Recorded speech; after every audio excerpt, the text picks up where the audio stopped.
I want to say, for the avoidance of doubt, there is no more orders from above. Orders from above were stopped by the new constitution. Any decision, and when the constitution said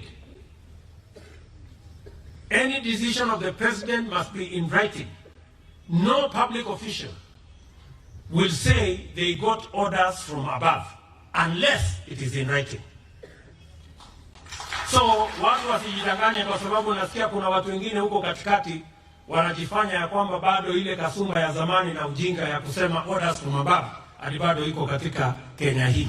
There is no more orders from above. Kila mtu, kila mfanyikazi wa serikali ako na jukumu ya kibinafsi and collectively as a government to make sure that we implement the constitution and we respect the rule of law.